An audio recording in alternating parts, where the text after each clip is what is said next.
আমি শুকনো, আমাকে ভালো লাগছে, আমার কোনো ফিগারে প্রবলেম, আমি জিম করব, সমস্যা নাই, তাও আমাকে ছেড়ে যাইয়েন না।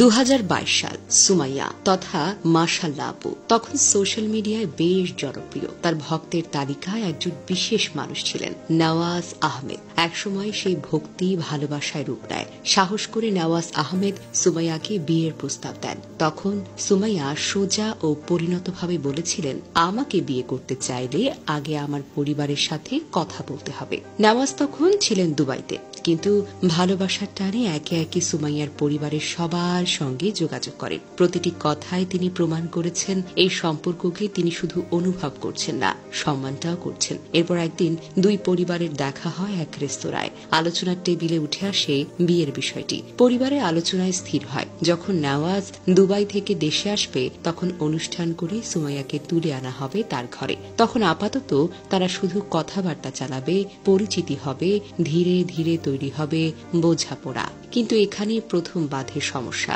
কারণ সুমাইয়া ছিলেন অত্যন্ত পর্দাশীল, ধর্মভীরু এবং আত্মসম্মান বোধ সম্পন্ন একজন নারী। বিয়ের আগে ছেলের সঙ্গে অহেতুক কথা বলা তার কাছে গ্রহণযোগ্য ছিল না, আর এই জায়গা থেকেই শুরু হয় প্রথম টানপোড়েন।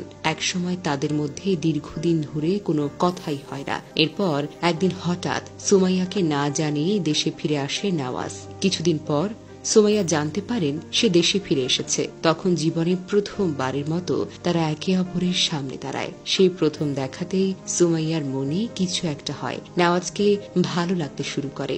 এরপর তারা আবার কথা বলতে শুরু করে, সম্পর্কটা গাঢ় হয়। কিন্তু ঠিক সেই সময়ে আবার একটা ধাক্কা আসে। বিয়ের 4 মাস আগে নওয়াজের দুবাইয়ের চাকরি চলে যায়। তখন সে দেশে ফিরে আসে। হাতে কোনো অর্থ ছিল না। নওয়াজ ভেবেছিল ছোট করে একটা অনুষ্ঠান করিয়ে হয়তো বিয়েটা সেরে ফেলবে, কিন্তু দুই পরিবার চায় একেবারে ধুমধাম করে অনুষ্ঠান হোক। সব খরচ নিজের কাঁধে তুলে নেয় সুমাইয়া। বিয়ের পর সুমাইয়া স্বামীকে নিয়ে একটি স্টোরি দেন সোশ্যাল মিডিয়ায়। সেই থেকেই সবাই জানে নওয়াজ তার স্বামী। কিন্তু তখনই শুরু হয় চরম বাস্তবতার মুখোমুখি হওয়া।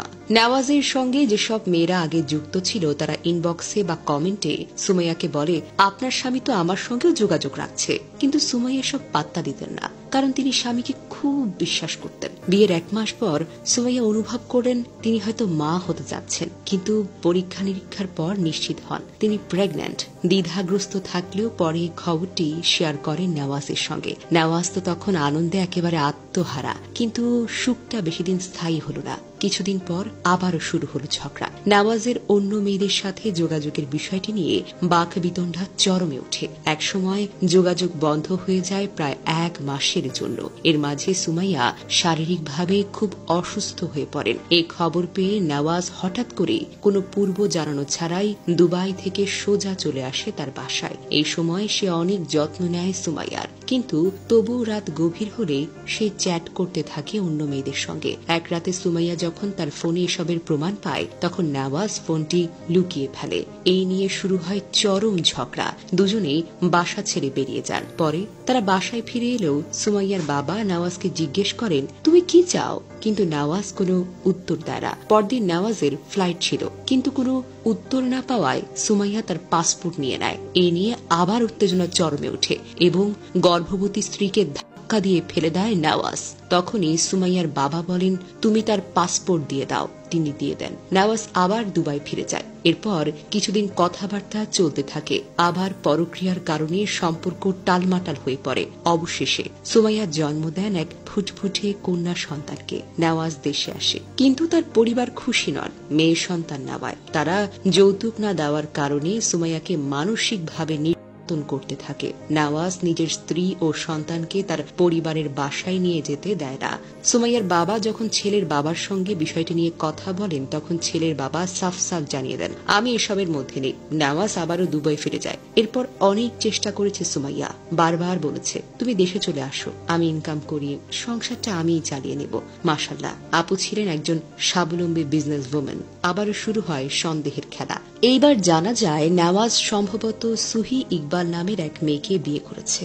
তাদের দুজনেই এই কথা বলে, কিন্তু বিয়ের কাগজপত্র কিছুই সুমাইয়ার কাছে নেই। সবচেয়ে বড় ধাক্কাটা আসে তখন যখন সে জানতে পারে নেওয়াজ তাকে ডিভোর্স দিয়ে দিয়েছে। কিন্তু আশ্চর্যের বিষয় হলো সুমাইয়া তো এই খবরটা জানেন তার ফলোয়ারদের মাধ্যমে, কারণ নেওয়াজ সবসময় তাকে ব্লক করে রেখেছিল।